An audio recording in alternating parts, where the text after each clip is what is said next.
மக்களே, நம்ம மகாபாரத கதையை தொடர்வோமா? போன வாரம் கதையை மிஸ் பண்ணியிருந்தா நம்ம சேனல்ல அப்லோட் பண்ணியிருக்கோம். மறக்காம பார்த்துட்டு வாங்க. குருக்ஷேத்திர போர் தொடங்க முற்படுகின்றது. ஆனால் நமக்கெல்லாம் தெரியப்பட்ட எல்லா கதாபாத்திரங்களும் மகாபாரதத்தில் இடம்பெற்றபடி இப்போர் சண்டையில் கலந்து கொள்ள இருக்கிறார்கள். மீதம் இருப்பது கிருஷ்ணனின் அண்ணனாகிய பாலராமன் மற்றும் ருக்மிணியின் அண்ணனாகிய ருக்மர் மட்டுமே. ஆனால் அவர்கள் சொந்தமானவரையும் உறவினர்களையும் கொல்வதற்கு விருப்பமில்லை.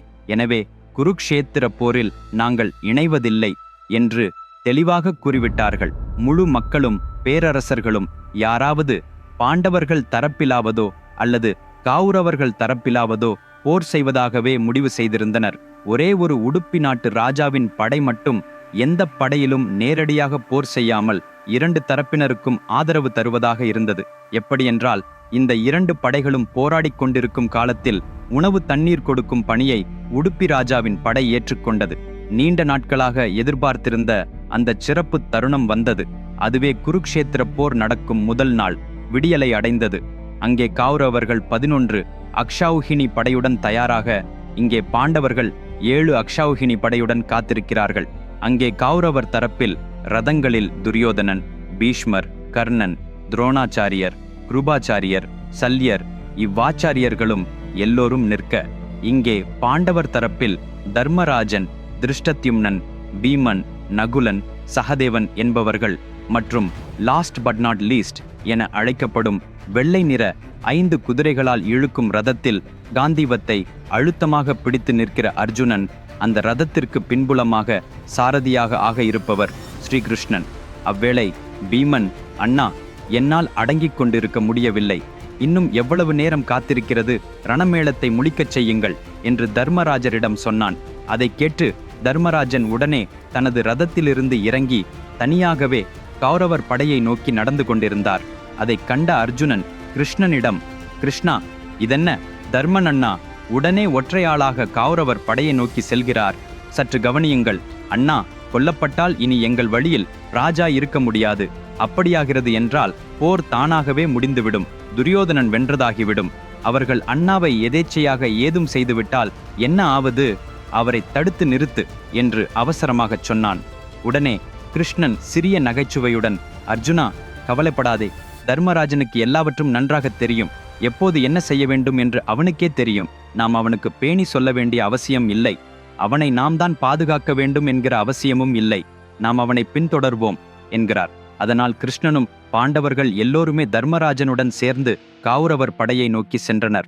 தர்மராஜன் நேராக பீஷ்மரிடம் சென்று அவரின் பாதங்களை தொட்டு வணங்கி, தாத்தா, எனக்கு ஆசீர்வாதம் அளிக்கவும் என்று வேண்டினான். பீஷ்மர், விஜயோஸ்து, வெற்றி உண்டாகுக என்று ஆசீர்வதித்தார். அதற்கு உடனே தர்மராஜன், தாத்தா, நீங்கள் என்னை விஜயோஸ்து என்று ஆசீர்வதித்தீர்கள். எனக்கு வெற்றி பெற வேண்டும் என்றால் எதிரணி படையில் உள்ளவர்கள் இறப்பதே தவிர்க்க முடியாது. ஆனால் உங்களுக்கே இறப்பு இல்லை. உங்களை எப்படி தோற்கடிப்பது என்பதை கொஞ்சம் சொல்லித்தரவும் தாத்தா என்று நேரடியாக கேட்டார். அதற்கு பீஷ்மர் இளங்கொண்ட புன்னகையுடன், போர் இப்போதான் தொடங்குகிறது மனிதரே. இன்னும் ஒரு தலை கூட துண்டாகிவிடவில்லை. ஒரு ரதம் கூட தரையில் வீழ்ந்தில்லை. இப்போதே உனக்கு அவசரமா? எனது உடல் துரியோதனன் அரசாளிக்கும் நாட்டின் உணவை உண்டு வளர்ந்ததே. எனவே இந்த உடல் துரியோதனனுக்குரியது. ஆனால் என் மனது உனதுதான். சரியான நேரம் வந்தால் சொல்லிவிடுவேன். நீ உன் போரின் கடமையைச் செய். நீ எதை விரும்புகிறாயோ அது நிறைவேறும் என உத்தரவிட்டார். அத்துடன் அங்கு இருந்த துரோணாச்சாரியரிடம் போனான் தர்மராஜன். அவர் ஜயோஸ்து என்று ஆசீர்வதித்தார். எங்களிடம் கலையில் நீங்கள் தந்த அதே இடத்தில் நாங்கள் உங்களை வெல்லும் சூத்திரம் எதுவென்று கூறவும் குருவே என்று தர்மராஜன் கேட்டார். அதற்கும் பீஷ்மர் சொன்ன பதிலே துரோணரும் கூறினார். பின்பு அருகே இருந்த சல்யரிடம் போய், மாமா, உங்களுக்கு நினைவிருக்கிறதா என்று சிறிய வாசகத்தால் கேட்டார் தர்மராஜன். நினைவுள்ளது மாப்பிள்ளை, நான் கவனித்துக் கொள்கிறேன் என்று சல்யர் சொன்னார். நினைவுண்டா என்று தர்மராஜன் கேட்டதன் காரணத்தை அறிய வேண்டுமென்றால் நாம் கூட 2 நாட்களுக்கு முன் நடந்த நிகழ்வுகளுக்கு பின்னோக்கி போக வேண்டும். சல்யர் என்பவர் பாண்டவர்களின் இன்னொரு தாயான மத்ரியின் அண்ணன், அதாவது பாண்டவர்களுக்கு மாமா. பாண்டவர் படைக்கு ஆதரவாக போர் செய்ய தன் நாட்டில் இருந்து புறப்பட்ட போது ஹஸ்தினாபுரத்தில் துரியோதனன் அவரை வழிமறித்து, மாமா, ஒரே ஒரு இரவுக்கு எங்களிடமிருந்து போங்கள், எங்கள் விருந்தோம்பலை அனுபவியுங்கள் என்று வேண்டிக் கொண்டான். ஃப்ரெண்ட்ஸ், ஒரு அற்புதமான கதையை படித்தால் போதும், அது ஒரு மனிதனின் வாழ்க்கையையே மாற்றிவிடும் என்று நீங்கள் நம்புவீர்களா? குழந்தைகளுக்கு அந்த கதையை படித்து முன்வைத்தால் போதும், வாழ்க்கைக்கு தேவையான பல மதிப்புகளை அவர்கள் கைப்பற்றிக் கொள்வார்கள் என்று நீங்கள் நம்புவீர்களா? உங்கள் வாழ்க்கையில் உண்டாகவுள்ள அல்லது வரும் எல்லா பிரச்சனைக்கும் ஒரே தீர்வாக ஒரு கதையை படித்தால் போதும், உங்களுக்கு அந்த வழி கிடைத்துவிடும் என்று நீங்கள் நம்புவீர்களா? ஆமாம், அது சாத்தியம். மனிதரின் வரலாற்றில் எப்போதும் பேசப்பட்ட மிக பெரும் எப்பிக் என்ன? அது மகாபாரதம். இந்த கதை ஒரு சூப்பர் ஹிட் மூவியை விட 100 மடங்கு வலிமையானது. இது நிச்சயம். விக்ரமாதித்தியின் சொல்லாக்கத்தில் எழுதப்பட்ட முழு மகாபாரத கதை 2 பாகங்களாக புத்தகமாகவும் இபுக் ஃபார்மேட்லுமாம் அமேசான் உட்பட 43 ஆன்லைன் ஸ்டோர்களில் கிடைக்கிறது. இந்த புத்தகம் உலகத்தின் பல்வேறு மூலைகளில் மொத்தம் 54 மொழிகளில் வெளியிடப்பட்டுள்ளது. லிங்க்கள் இந்த வீடியோவின் டிஸ்கிரிப்ஷனில் உள்ளன. உடனே ஆர்டர் செய்யுங்கள். ஏனென்றால் இது ஒரு சாதாரண புத்தகம் அல்ல, இது உன் வாழ்க்கைக்கே தேவையான ஒரு முழுமையான நூலகம். ஒரு முறை படித்து பாருங்கள், நிச்சயம் பயன் பெறுவீர்கள். எவ்வளவு இருந்தும் துரியோதனன் கூட என்னுடனே சின்ன மாப்பிள்ளைதான் என்று நினைத்த சல்யர் அதே சமயத்தில் அவரை ஒத்துக்கொண்டார். சகல மரியாதைகளும் உண்டாக்கப்பட்ட விருந்துகளும் மதுபானங்களும் சார்ந்த களிப்பிலும் சல்யர் மகிழ்ந்திருந்தார். அது அவரை உவப்படையச் செய்தது. அதனால், உனக்கு ஒரு வரம் தருகிறேன், என்ன வேண்டுமானாலும் கேள் என்று சல்யர் துரியோதனனை வாக்குறுதி அளித்தார். உடனே, நீ எங்கள் கௌரவர் தரப்பில் போராட வேண்டும் என்று துரியோதனன் கேட்டான். சொல்லித் தந்த வாக்குறுதியை மறுக்க முடியாமல் சல்யர் சரி என்று மனமில்லாத போதிலும் சம்மதித்தார். ஆனாலும் போரின் கூடம் தொடங்குவதற்கு முன்னர் ஒருமுறை நான் பாண்டவர்களை சந்தித்து வருவேன் என்று சொல்லி துரியோதனனிடம் அனுமதி பெற்று பாண்டவர்களிடம் சென்றார். அங்கே மது பேசிய பாட்டில் நான் வாக்கு கொடுத்து விட்டேன் என்று தர்மராஜனை சொல்லி வருந்தினார். அப்போது கிருஷ்ணர், சரி, ஆகப்போகிறதே எல்லாம், எங்களுக்கு ஒரு உபகாரம் செய்ய வேண்டும் என்று கேட்டார். என்ன வேண்டும் என்று சல்யர் கேட்டார். நீர் கர்ணனுக்கு ரதச்சாரதியாக இருக்க வேண்டும். ரதச்சாரதியாக இருக்கும் நீ அவனை எப்போதும் வாய் சொற்களால் நிலையெழியச் செய்வதுடன் அவமானப்படுத்திக் கொண்டே இரு. அவன் பெருமை உணர்ச்சி மிகுந்தவன். உன் வார்த்தைகளால் அவன் மன அவசாதத்துக்குள்ளாகி கவனம் சரியான இடத்தில் இருக்காது.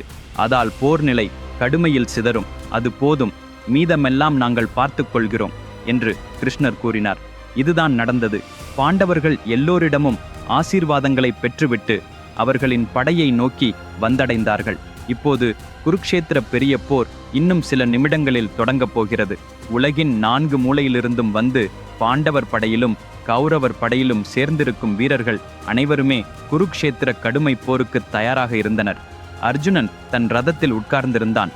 அந்த ரதத்துக்கு சாரதியாக இருந்தவர் ஸ்ரீகிருஷ்ணன். கிருஷ்ணா, இரு படைகளும் முழுவதும் தெரியும் இடத்துக்கு இந்த ரதத்தை எடுத்துச் சென்று ஓரிடத்தில் நிறுத்து என்று அர்ஜுனன் கேட்டான்.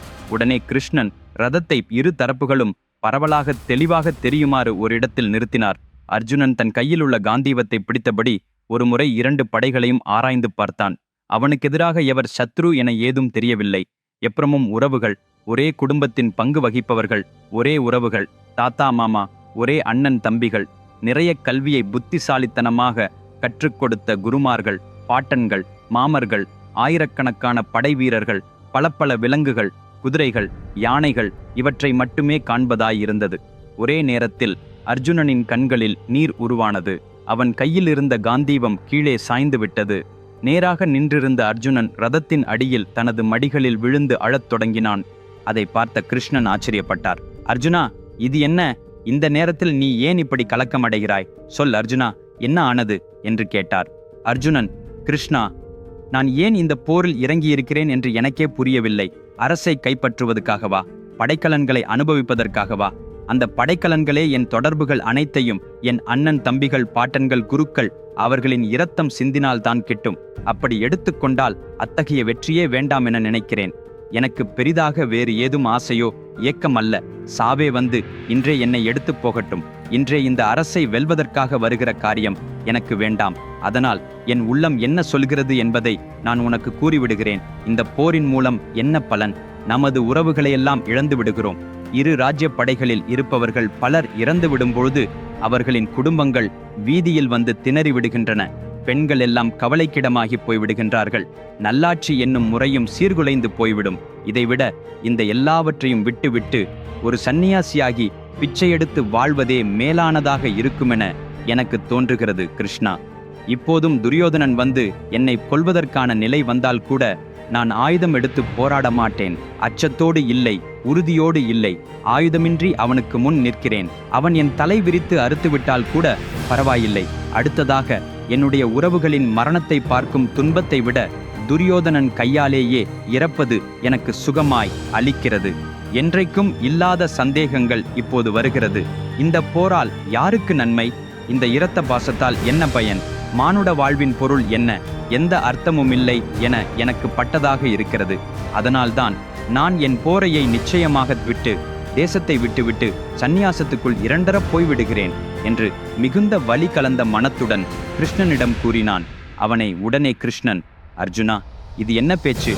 நானே பார்த்து கொண்டிருப்பது உண்மையிலேயே அர்ஜுனனா, இல்லை வேறு யாரையாவது பார்க்கிறேனோ என்று விசாரித்தார். தருணம் நன்கு வந்து விட்டதாக உணர்ந்த கிருஷ்ணன் அடுத்து அர்ஜுனனுக்கு கீதையை உபதேசிக்க வேண்டும் என்று எண்ணினார். ஃப்ரெண்ட்ஸ், அடுத்த பகுதியிலிருந்து உள்ளடக்கம் இன்னொரு அளவுக்கு உயர் இருக்கும். தவற விட வேண்டாம். அடுத்த சனிக்கிழமை அதே நேரத்தில் சந்திப்போம். நான் எழுதிய மகாபாரத புத்தகத்தை இப்போதே ஆர்டர் செய்யுங்கள். இதற்கான லிங்க்களை கீழே டிஸ்கிரிப்ஷனில் கொடுத்துள்ளேன். அதேபோல் இதுவரை என் சேனலை சப்ஸ்கிரைப் செய்யவில்லை என்றால் உடனே சப்ஸ்கிரைப் செய்து கொள்ளுங்கள். டில் தென் டேக் கேர். பை.